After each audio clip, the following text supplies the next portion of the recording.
Hey guys, welcome aboard if you're brand new, welcome back if you're not, welcome home if that's how this channel sits for you. As always, completely and totally dependent on your relation to the messages, the energy, this channel, this week, etc. So we are here to talk about what's up this week being the 5th to the 11th of June, 2023. And I mean, we're not much for pre-talk, so let's get right in. We have a Sagittarius moon for about 2.5 hours of Monday morning. In that time, the Sag moon will quincunx Venus, and then those two bodies, right, about 25 minutes later, the moon will move into Capricorn. And then maybe 6 hours later, Venus moves into Leo, right? So we're tone setting.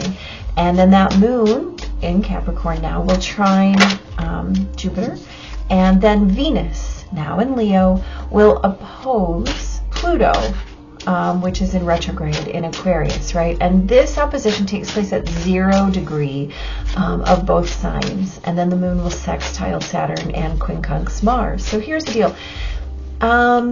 It's a little bit heavy on the back and forth, right?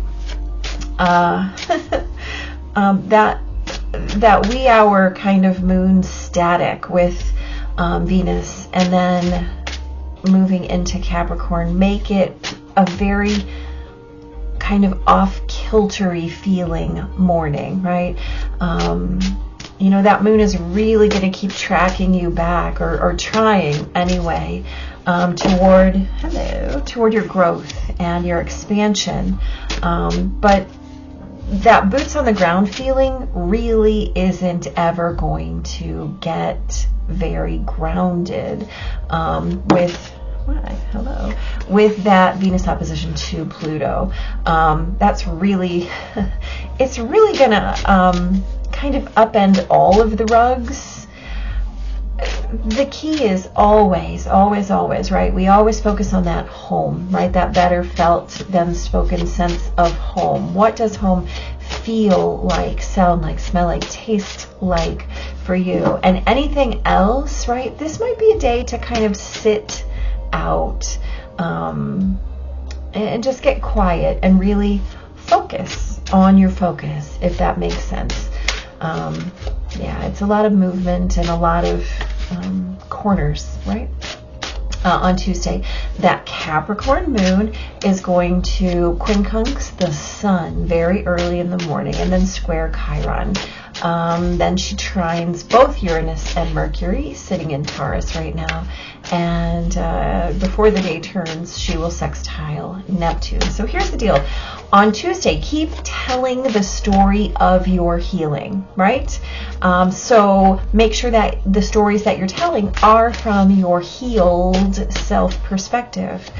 And as you tell it, even if you're only telling it to yourself, be very alert to perhaps little unexpected revelations, right? And the key here is to look for your own evidence of progress and let that be enough, right? You're not looking for anybody else's version of your evidence of progress, and you're not looking for any progress of anyone else's story, right? You're just looking at your own, and let your own assessments be enough, right? And let that lead you always toward that sense of home.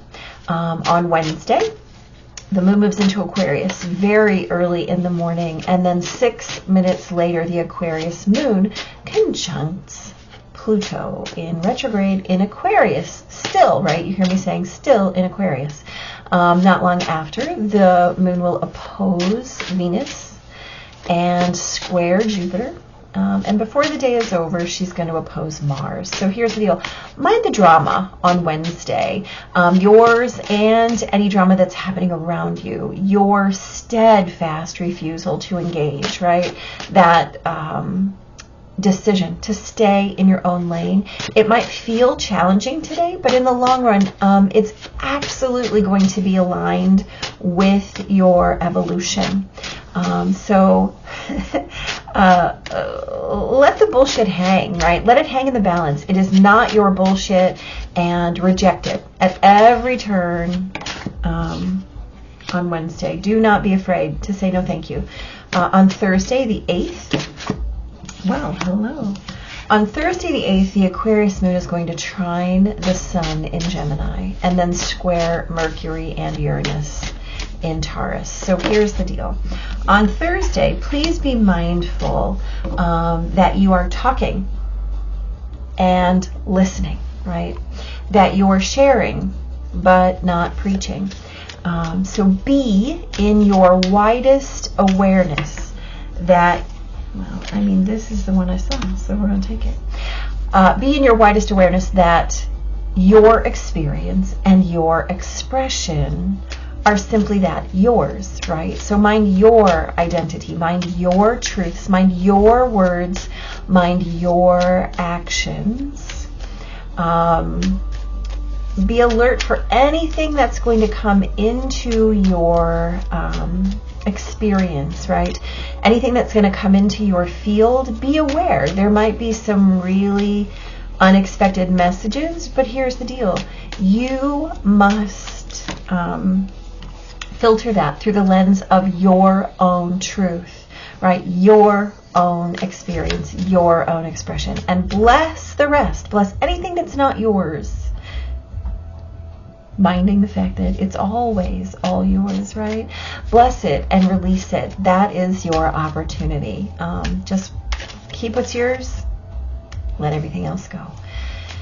Big time on Thursday. On Friday, the 9th, very early in the morning, the moon moves into Pisces, and that Pisces moon is going to quincunx Venus and sextile Jupiter. And then later in the afternoon, we will have Mercury in Taurus sextiling Neptune, which is, of course, in Pisces. And then that Pisces moon is going to conjunct Saturn. So this is a day bordering kind of on that telepathic, right? Hello, little card. So that's really kind of fun, right? It's a fun sort of day. It's very, the opportunities are there for you to widen your experience of your expression and expand your senses, right? All of your senses in an effort to gather kind of as much information as is available to you, right? And that's on all the levels and all the dimensions. I saw you, so you're coming out. It's kind of a fun day, right? Just to practice that deep sense of tuning in. Really be in and aware of all nuances, all subtleties, and understand this. It's all there, right? It's all there for your awareness, for your discernment. Trust it, right? Trust your discernment. On Saturday the 10th, the Pisces moon is going to quincunx Mars early in the morning, and then the sun in Gemini will sextile Chiron again early in the morning, and then later the moon is going to square the sun and sextile Uranus. So it's a healing day, right? Have all the conversations, make all the amends, practice all the love, right? Be in your own highest and best, and let your heart really have the reins on Saturday. Be all in your own story, right? Don't hesitate. Don't hold back. Open your eyes and open all of those eyes, right? To all of the revelations, and welcome all of the new perspectives that cross your path or show up. Right? However they show up. On Saturday the 11th, the Pisces moon conjuncts Neptune. Very exciting early in the morning. And Pluto retrograding, right, will move back, cross that etheric event horizon back into Capricorn.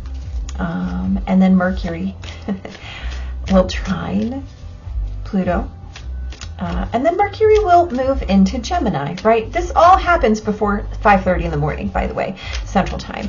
And then a little bit, later in the morning, we're going to have the moon moving into Aries and sextiling Mercury. So much business, right? So much business and busyness. Later in the morning, Venus in Leo will square Jupiter. And about dinner time, the Aries moon will trine Venus. So here's the deal. Slow your roll on Sunday. Slow your roll, right? This is not to impede progress, but to use caution.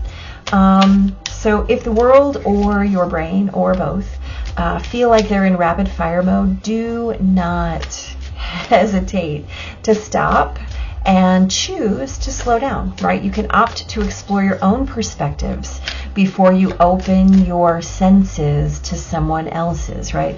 Always, always, always coming back to your awareness of what home is. And the thing is, you know that. Only you know that. Only you can find that. So the deal is, like I said, this week is a week of corners and edges, and it's going to be about, yes, thank you. It's going to be about a very, by the way, I'm taking two oracle cards this week, and I don't know why. I was just compelled to, so we're doing it. Anyway, this is a week of corners and edges, so mindful navigation is required. The question here really is going to be about self and service, right? How do you fit? We have a lot of intense energy and intense awareness. Yeah, I understand. Of what is not working, right? And feeling what is resonant very deeply within, right? So this is all about what's happening in your soul on all the levels, right? Your focus must always come back to the now, to the now, to the now, and not being pulled in to not being pulled into the potential of the future, right? Keep reeling yourself back into the now, which is the only place you have power, right? Okay, let's get at it. So I've got the 5 of Wands and the 7 of Wands. So look, this is about posturing. It's about conflict, and this is about what is it that you're defending, right? So this is asking you, what are your ideas, right? Where are you? What are you holding on to?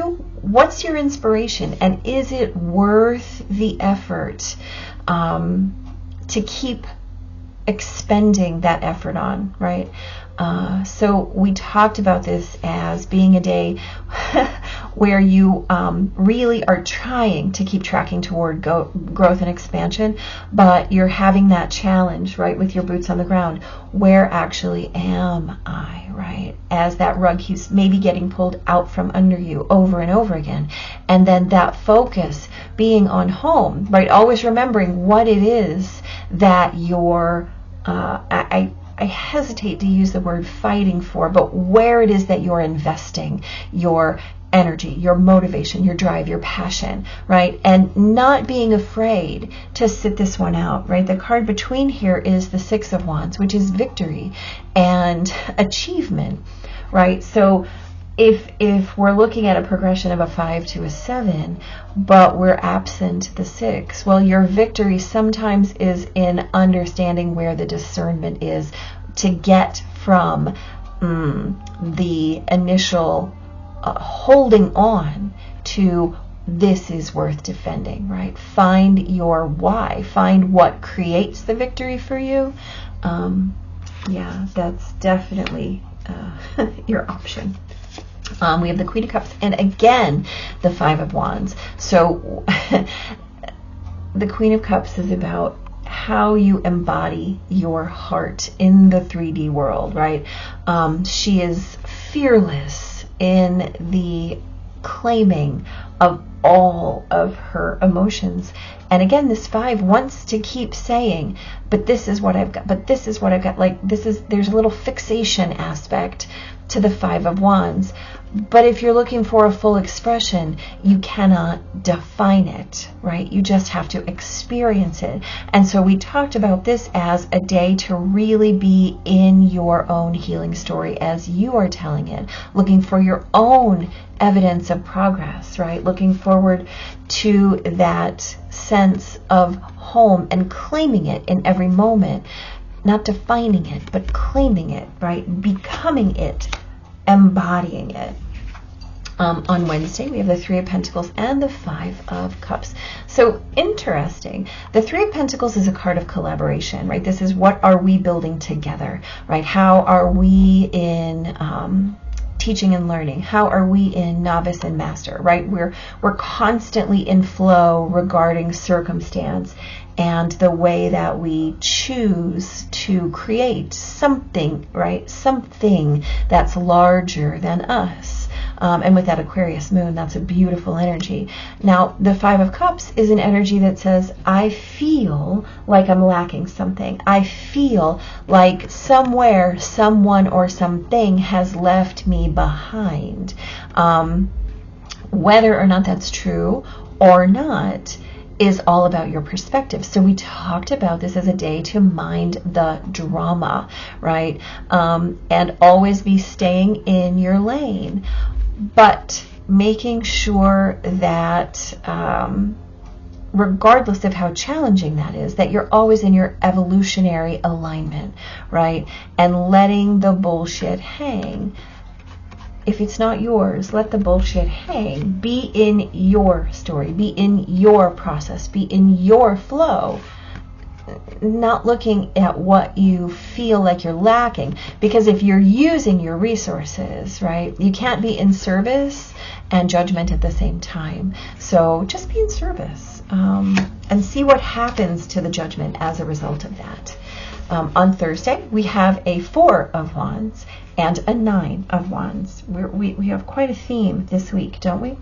So the 4 of Wands is this lovely 1111 card. You see it, right? It's bliss, it's joy, it's celebration, it's shared achievement. It's how we create with someone else or a group. It's how we have created or structured a chain of happiness, right? A community that serves us, whether or not that's large or small, right? Your circle should always be tight, but have always room. And so the 9 of Wands is, boy, I'm tired, right? The 9 of Wands is, I have been doing all this work all week, and man, I'm really tired. What is it exactly that I'm holding on to? And so if we have a 4 of Wands and a 9 of Wands, this is asking you what it is that you're holding on to that is keeping you out of this, let's call it unfoldment, manifestation, this blooming, right? And the key here is talk but listen, right? Share but don't preach. Be in your awareness of your experience and expression, and that they belong only to you. No matter how wide your circle is, you're still the center of that circle. Mind your identity, mind your truths, mind your words, mind your actions. Nobody else's, right? You pick up other people's, and then that makes you tired. So bless the rest and release it, right? You don't have to carry anybody else's anything. And this whole week is a process of learning that fact. On Friday, we have the Knight of Swords and the Chariot, right? This is lovely. The Knight of Swords asks you to be aware of what is coming into your field in terms of ideas or beliefs or concepts, right? How you relate to an abstraction. That Chariot is always guiding you back toward the center. Right? That Chariot is that balanced forward motion energy that relies not just on ideas, but also on feelings, not just on logic, but also on love, not just on your head, but also on your heart. And we talked about this as a day of telepathic communication, right? Expanding all of your senses to gather as much information as you can, right? And that Chariot is depending on your capacity to really be in the nuance and in the subtlety on all the levels to create that best and highest journey only you can have, only you can travel, only you can choose, only you can discern. So no matter what comes at you, use it to balance your progress. Big time. On Saturday the 10th, we have the Six of Cups and the Ace of Cups. So the Six of Cups is such a beautiful energy, right? It's that energy of unconditional love. It's how we love before we've ever been hurt. It's how we nurture ourselves before we were ever shamed for delving into self-care, right? This is the way that we love ourselves. Like you did when you were a tiny child, before there was ever trauma, before there was ever any of that baggage or barrier to that beautiful flame that is yourself on the highest level, right? And then we have the Ace of Cups, which offers you perhaps a brand new way to do that. How can you get back to that? How can you recreate that? How can you claim that again and again for yourself? Or how can you heal one of those perhaps impediments, right?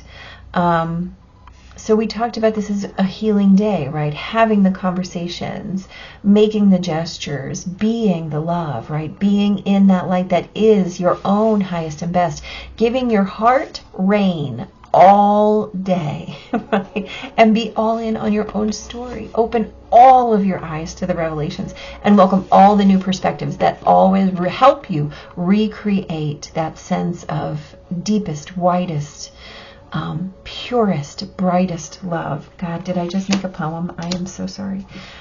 Maybe I'm not. I don't know. Well, look, now here we have a Six of Wands, don't we? On Sunday, we get our Six of Wands and the Four of Cups, right?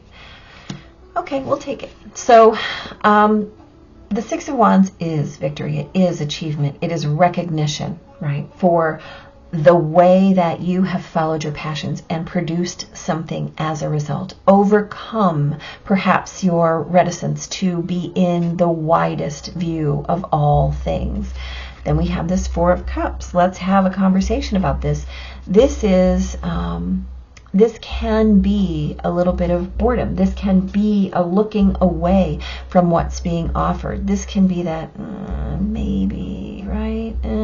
So we talked about this as a day to slow your roll, not to impede your progress, but to use caution. If the world felt like it is too fast, not to hesitate, to step back, to slow down, to choose to explore your own inner experience before you choose to step into the outer experience. Always coming back to that extra cup, right? That is home, that offers you the depth, the capacity, the container to feel into it so that you can choose to step into your own victory. This doesn't have to be an outer experience victory. It doesn't have to be a 3D world victory. It can be your own victory, right? We're talking about nonlinear time this week. And, you know, nonlinear time is literally the way that we live our lives, right? We think we're living in this pop bead world, right? Well, I mean, that is one perspective. And if that's what you choose or need to believe, then please, by all means, go right ahead. But if you choose to witness time as a fluid thing where you have the capacity, the capability to find your healing fractal no matter where you are, I mean, go right ahead and do that. Go right ahead and do that. Yes. So let's start with this one. This is a number 1 card here, right? A tidy house, a clarity, and organization. What a lovely reminder. So this is clarity and organization, a thorough inventory, right? An auspicious symbol. And we talked a lot about how you might be on the lookout, right, as Mercury and Uranus are in Taurus right now, looking out for a real world symbol. So let's have this conversation. If your emotional world feels messy and unruly and you can't seem to get clear, it's time to see how your environment is affecting you, right? Here's the deal. Where you live is where you live. Although your inner world has a huge impact on what shows up in your outer world, the reverse is also true, right? We talked about that as well. You can be influenced by the people who populate your daily life, the energy of the objects that surround you, and basically everything in your surroundings. Now is the time for an inventory, right? A full-on clearing of your environment. Ask for clarity from your relationships and do not make assumptions at this time. Right? All these wands ask you, what's making me happy? What's bringing me joy? And then where am I kind of out of balance with those things, right? These are important to know. Really important to know. Clear and unambiguous communication is key. You may choose to let go of some people in your life when this shows up. This is a good thing. Otherwise, you might stay in these relationships too long out of a sense of obligation or social courtesy, when in truth, there is nothing holding you together. Be impeccable with your words, say what you mean, and be willing to make whatever changes are necessary to clean up your side of the street. Mercury and Uranus are both in Taurus right now, right? That is shocking change, shocking revelation, and how you express as a result of that. It doesn't matter if you are doing the right thing. If you know you are doing the right thing, it doesn't matter who has an opinion, right? We talked about that as well. That said, right now, once you are sure your proverbial house is a tidy one, there is a release of energy to begin new things, to enjoy life, and to know for certainty you are on the right path, right? You cannot move forward into the future with your hands full of yesterday's trash. And that's a fact. You cannot move forward into the future with your hands full of yesterday's trash. What are you holding on to? What are you willing to let go of, right? Let those ideas be your driver. Here we have dual, right? And it's, please note, this is not D-U-A-L, dual. This is dual, like we are having a duel. This is the verb. This is the number 21, and it's got Mars and the Sun here right now. We're also talking about, look at that, the 0 degree of Capricorn, right? We can't have a 0 degree, but we're going to move back into that 29 degree with Pluto. Yeah, absolutely. Let's see what it's got to say. Look at that, from 17 Sag to 0 Capricorn. I love this because we just had that big full moon at 13 Sagittarius, and so this echo is going to be moving through. Two well-matched male wrestlers struggle to throw each other. Their arms and legs are locked in combat, neither one able to take advantage of the other. The red figure represents the planet Mars, and the golden figure represents the Sun. Black hills rise up in the distance. Both planet Mars and the Sun, symbols of creative life, energy, and competitiveness, battle in the fiery sign of Sagittarius, suggesting a clash between self-will and authority, right? So this fire energy is reflected in all of these wands this week, right? Big time. The sun represents the powerful, dominating father figure, and Mars, the extrovert, wayward son. Both believe themselves to be absolutely right, and neither will they surrender at any cost. We see this in the beginning of the week, right? We talked about this corners and edges, right? Mindfully navigating this week is a requirement, right? Both believe themselves to be right, and neither will surrender to the other at any cost. They have reached an impasse. If you draw this card, healthy aggression is stimulated, and the desire to win at all costs predominates. The only two possibilities in your situation are to yield or to prepare to get hurt in the fight. The black hills in the image denote an unknown outcome. So here's the deal. If you're going to hold on to your baggage, it's going to be a struggle, right? When we resist what is, we resist what is. When we come back to these beautiful things of what we're choosing, what we're opting to create, right? That Three of Pentacles. How may I be in creation with another? How may I be in service? As opposed to judgment. You can judge it. You can judge it and hold on all week long if you wish. But if you want to move, you're going to have to choose a new idea. And that new idea will allow you to progress as your heart, as your soul. That's where the victory is, y'all. That's where the victory is. Mind your sense of required progress. Right? Remember how we talked about nuance and subtlety, and welcoming new perspectives. Get rid of your old crap. Get rid of your old crap. Step number 1 is a tidy house. Get rid of your shit. Anything is yours after that. Yeah. Yep. Have a good week. Please step cautiously, right? Just always come back to that big focus of now and home, and only here, only now. That's all you can do. That's all you can be, right? Keep doing the work. You're doing a great job. Have a beautiful week. Big blessings.